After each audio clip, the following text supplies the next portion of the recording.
What's up guys, welcome back. Today I'm showing you my recipe for seafood gumbo.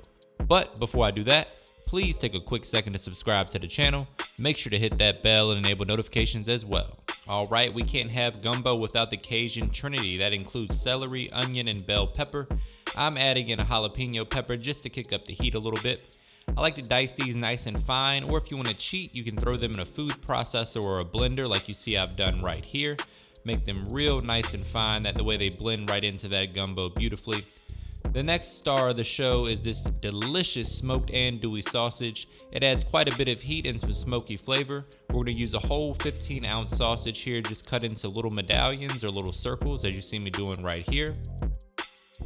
Andouille sausage is super common in Cajun and Creole cuisine. I highly recommend getting it if you can find it at your local grocery store. For the roux, we'll be using 1 part oil and 1 part flour. I recommend using a high smoke point cooking oil like avocado oil. It has a 500-degree smoke point, which is one of the highest in the market. Highly recommend using that. We're also going to kick this up a notch by using our own seafood stock. So here I have a fish head and some shrimp shells. If you don't have the stomach for doing this step, you can just buy some seafood stock from the store. I also have some smoked turkey legs that we're going to be using to infuse a lot of flavor into the seafood stock. Here I have my stock pot, which I'm going to add a little bit of that avocado oil to, and then add in our andouille sausage. What we're doing here is just toasting the sausage a little bit, let them brown a bit, let some of the fat and the flavor just render out of there. That way we get some color on the sausage, and we're going to start the foundation of flavor for our stock. As you can see, we're starting to get some color developing, some fond at the bottom.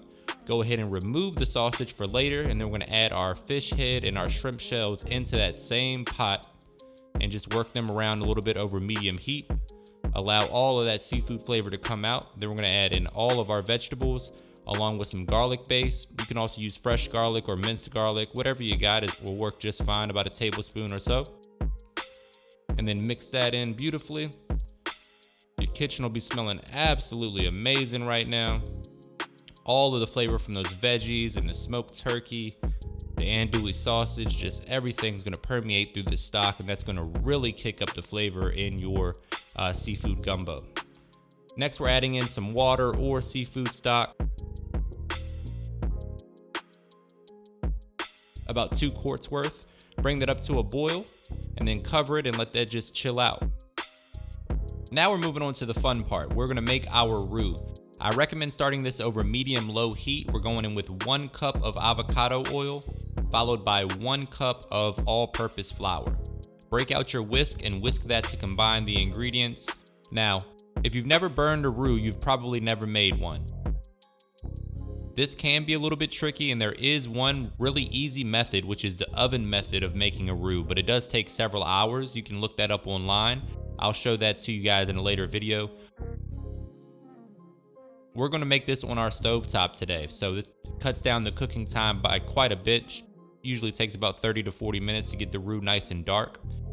The key here is just to keep this moving. Do not walk away from your roux. If you do, you'll run the risk of burning it, and if you burn your roux, you got to start over.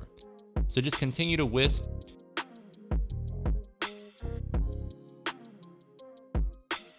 You need to whisk your roux constantly. You can either use a whisk like I'm using here, or a wooden spatula works great. You'll notice over time it'll begin to keep getting darker. You'll get to like a caramel color, a milk chocolate, and then get almost as close, get almost to like a dark chocolate is what we're looking for. A nice dark roux is best for a good gumbo in my opinion. If you start to smell a real pungent burnt popcorn smell or start seeing black flakes in your roux, chances are you've burned it and you'll probably need to start over. So just be careful, pay attention to it, stay on top of it, continue to work it around, and you'll have some success with this. Don't worry, don't let it stress you out.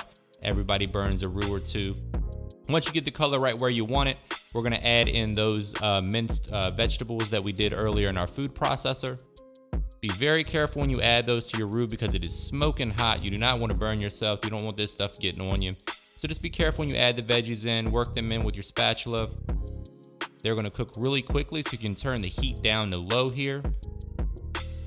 As you can see, we got a nice dark chocolate roux going. That's a pretty roux, guys. Not to brag, but hey, looking good. I like to add in about a half cup to a whole cup of amber beer.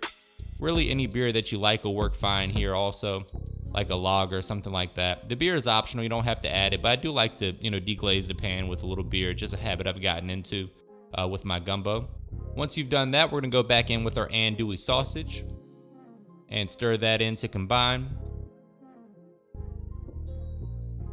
My favorite part about making gumbo is just the way it makes the kitchen smell. It just puts me in a good mood. It's one of those dishes that take a little bit of time, a little bit of effort, but it's super fun. Now we're going in with that seafood stock that we made earlier. As always, guys, the specific measurements and ingredients are provided for you in the description box below, so make sure to check that out.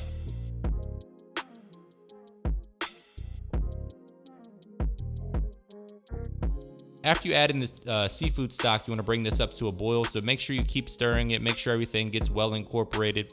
All those flavors come together like we used to do before COVID. Looking good. We've reached that boil that we're looking for. We're gonna give it one more stir, just to make sure we get everything off the sides and off the bottom. Man, that looks good. Toss in 3 bay leaves, and then we're gonna start seasoning to taste. I like to add a little salt, pepper, garlic, onion powder, some worcestershire sauce, a little more onion powder, some garlic, whatever your favorite Cajun or Creole seasoning is, add a pinch of that as well. This is definitely one of those dishes you need to taste as you go and adjust the flavor to your preference. Everybody likes their gumbo a little bit different. You can make it as spicy as you like by adding, some crushed red pepper flakes, a little cayenne, a little hot sauce, whatever you like. Looking good. This is also one of those dishes that get better the longer they cook, so really take your time and make this on like a Sunday where you don't have anything to do. Just let it simmer away. Now we're going in with some crushed tomatoes. Those are optional. If you're using okra, I don't recommend using okra and crushed tomatoes because they both have a little bit of a slimy texture, and that can be a little unpleasant to eat. So if you're in the okra camp and you like okra, go with okra. If you don't like okra, then I recommend using the stewed tomatoes.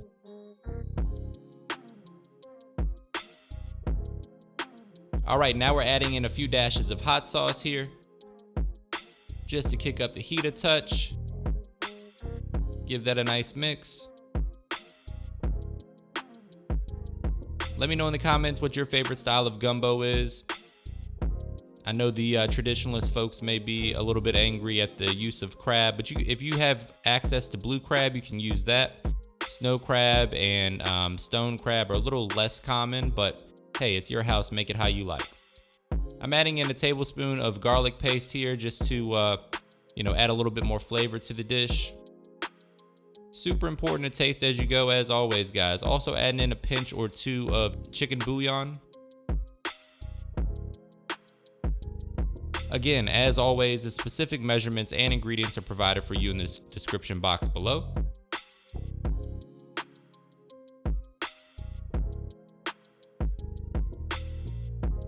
Now we're going in with the crab meat.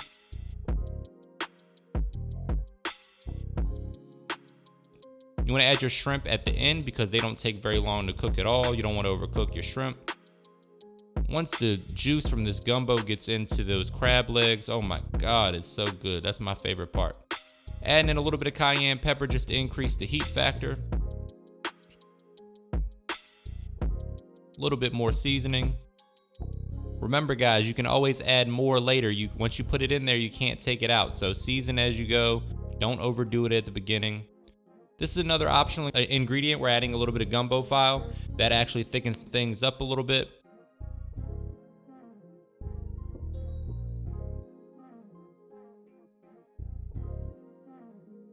Looking good. And just let that simmer away for a little while. The longer, the better.